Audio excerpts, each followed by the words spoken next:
The luxury hotel lobby gleamed with marble and crystal chandeliers.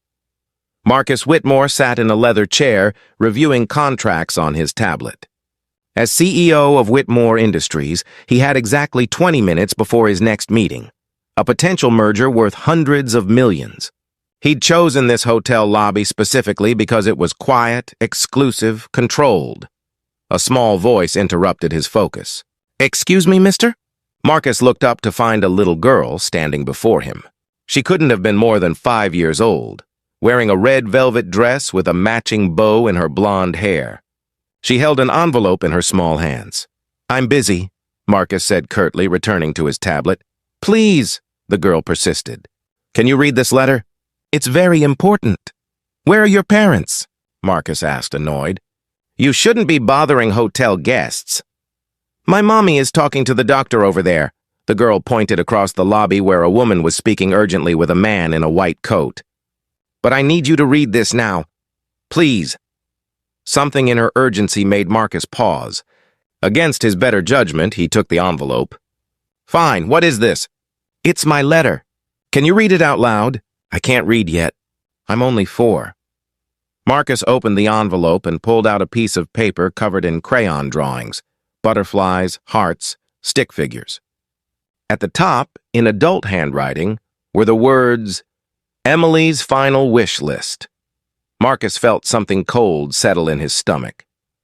"What is this?" "It's my wishes," Emily explained seriously. "The doctor said I have to make wishes because I'm going to heaven soon. I have cancer in my head and it won't go away." Marcus stared at this child, this impossibly. Small person delivering impossible. News with the matter-of-fact tone children use when they don't fully understand what they're saying. "Read it," Emily urged. "Mommy wrote it for me because I can't write yet." "But I want to hear it." Marcus's hands shook slightly as he began to read. Emily's final wishes. See, butterflies one more time. Eat chocolate. Ice cream for breakfast. Tell mommy it's okay to be sad. 4. Ask a busy man to slow down. Make someone smile. 6.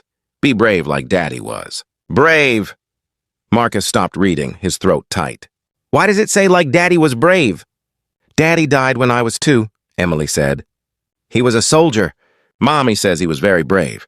I want to be brave like him when I go to heaven." Marcus couldn't speak. This child, this tiny person in a red dress, was dying, and she'd interrupted his day to ask him to read her final wishes.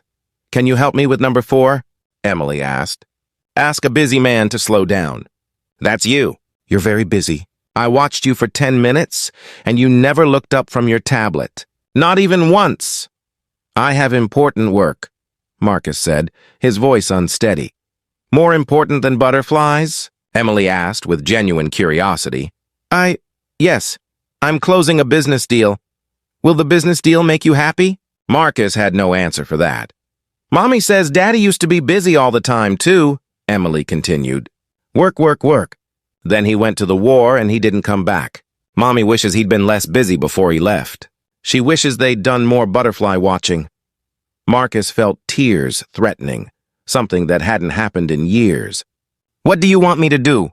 "Slow down," Emily said simply. "Just for a little bit. Look around, see things. I'm running out of time to see things, so I see everything now.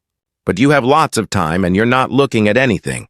Across the lobby, Emily's mother noticed them and started walking over, apology already on her face. "I'm so sorry," she said, reaching them. "Emily, sweetheart, you can't bother people." "Sir, I apologize. She's been asking strangers to help with her wish list. We're here for a consultation about—" Her voice broke. "I'm so sorry for the interruption." "Don't apologize," Marcus said, surprising himself.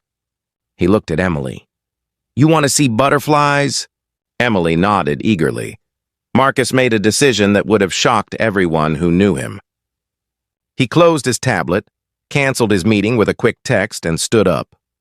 "There's a butterfly conservatory 20 minutes from here. I've driven past it 1,000 times but never stopped. Let's go see butterflies." Emily's mother looked stunned. "You don't have to—" "I want to," Marcus said and realized he meant it. "If that's okay with you."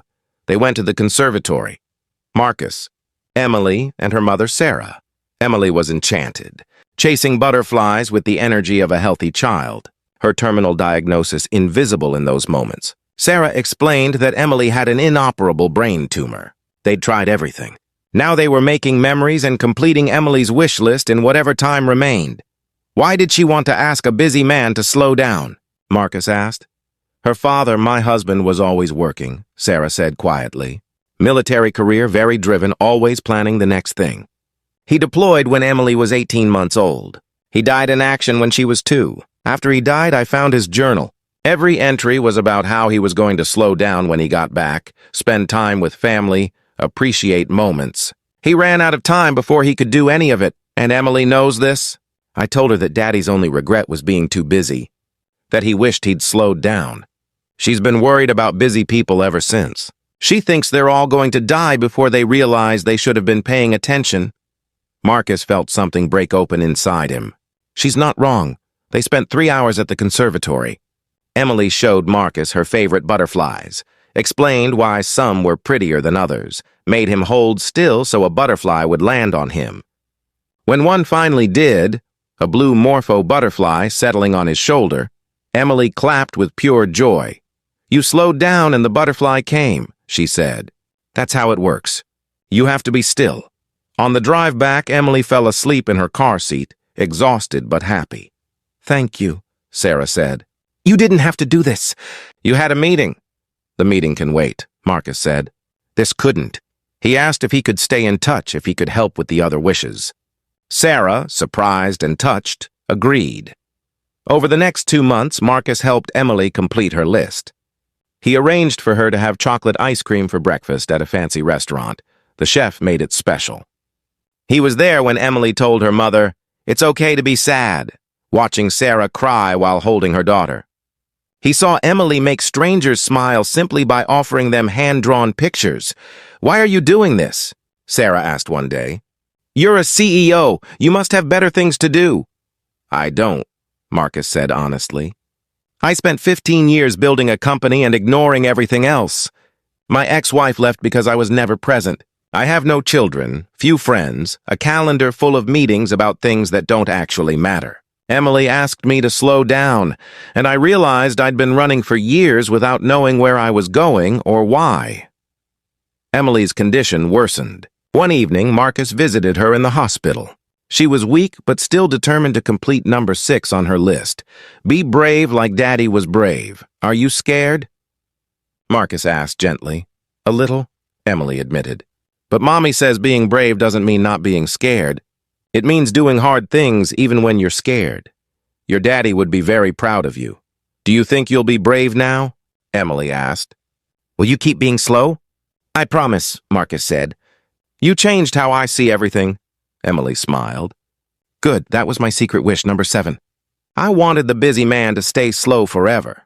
Emily passed away 3 weeks later, surrounded by her mother and nurses, with butterflies painted on the hospital room walls that Marcus had arranged. At her funeral, Marcus gave a eulogy that shocked everyone who knew him. Emily interrupted my day 2 months ago, he said. I was annoyed. I was busy. I had important meetings and business deals and a calendar full of things that seemed urgent. She asked me to read her final wish list. Number 4 was, ask a busy man to slow down. She chose me, a stranger in a hotel lobby who couldn't even look up from his tablet. That choice saved my life.